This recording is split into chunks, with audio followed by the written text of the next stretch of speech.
അമ്പ് ബുദ്ധി കണ്ടായോ എത്താ പോകൂടെ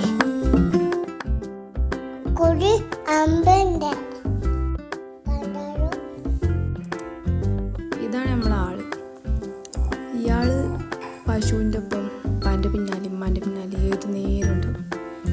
എത്ര അതിൻ്റെ അടുത്ത് പോയത് പറഞ്ഞാലും ഓളുണ്ടാവും പുല്ലും കൊടുത്ത് കണ്ട അതിൻ്റെ ഇടയിൽ കൂടി. ഇവൾക്ക് അങ്ങനത്തെ പേടിയില്ല പശുവിനെ. ഏതു നേരം പശുവിൻ്റെ അടുത്തേക്ക് വരും. ഇനി ഉള്ളിൽ തിരഞ്ഞിട്ട് കണ്ടില്ലേലും പശുവിൻ്റെ അടുത്ത് പോയാൽ അതിൻ്റെ അടുത്ത് ഉണ്ടാവും അവിടെ വർത്താനം പറഞ്ഞ് കണ്ട്. ഇപ്പാൻ്റെ ദൈവമായി തന്നെ. ഇപ്പം അങ്ങനെ തന്നെയാണ്. എന്തെങ്കിലുമൊക്കെ നമ്മളെ വിളിച്ചണേ കരുതും. എന്നിട്ട് നമ്മൾ എന്തേന്ന് വിളി വെക്കുമ്പോൾ ഇപ്പം പശുവിനോട് വർത്താനം പറയിക്കരും. അപ്പം നമ്മളാരായി? അപ്പാനെ പറ്റി പറയാനാണെങ്കിൽ കുറേ കാര്യങ്ങളുണ്ട്.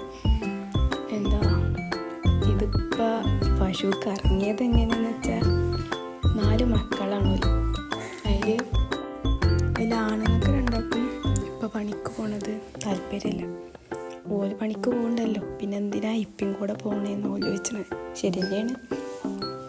ഓല് ഇത്രയും കാലം പോലെ നോക്കിയില്ലേ, ഇനി ഓല് ഇപ്പാനെ നോക്കട്ടെ എന്നാണ് ഓല് പറയുന്നത്. ശരി തന്നെയാണ്. ഇപ്പാനോട് പോകണ്ട പറഞ്ഞാലും ഇപ്പാക്ക് കുടിയിലിരിക്കണോട് അത്ര താല്പര്യമില്ല. അപ്പം ഇപ്പം തട്ടി കുറച്ച് പശുക്കളെ വാങ്ങിയിട്ട് കുടിയിലാണ്ട് കൂടി എന്നെയും സഹായത്തിനുണ്ട്. രണ്ടാളും കൂടെ അങ്ങനെ നോക്കും, ഞാൻ നോക്കി. പിന്നെ ഇയാളിതാ പശുവിൻ്റെ മുന്നിലും ബാക്കിലൊക്കെ ഉണ്ടാവും. അങ്ങനെ പറയാനാണെങ്കിൽ വലുത് കുറേ ഉണ്ട്. നല്ല രസമാണ്. ഇവരെ നോക്കാൻ നല്ല ഗതികേടാണ്. ഇതിനെക്കാട്ടി ഇപ്പൊക്കെ പണിക്ക് പോയാൽ മതിയെന്നൊന്നും ഉണ്ടാവും ഇപ്പൊക്കെ. പക്ഷെ ഇപ്പൊക്കെ പശുക്കളല്ല കാര്യം കേട്ടോ. നല്ല സ്നേഹമാണ് ഐറ്റങ്ങളോട്.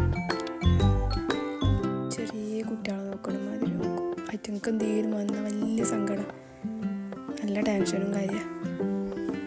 അങ്ങനെയൊക്കെയാണ് ഇപ്പം. പൊതുവേ ഞങ്ങൾക്ക് എല്ലാവർക്കും വന്നാലും അങ്ങനെ തന്നെ കേട്ടോ. പശുവിൻ്റേത് മാത്രമല്ല, ഭയങ്കര വേച്ചാറും കാര്യമാണ്. അപ്പോൾ പിന്നെ ബാക്കി കഥകൾ അടുത്ത് കാണാം ഇൻഷാ അല്ലാഹ്.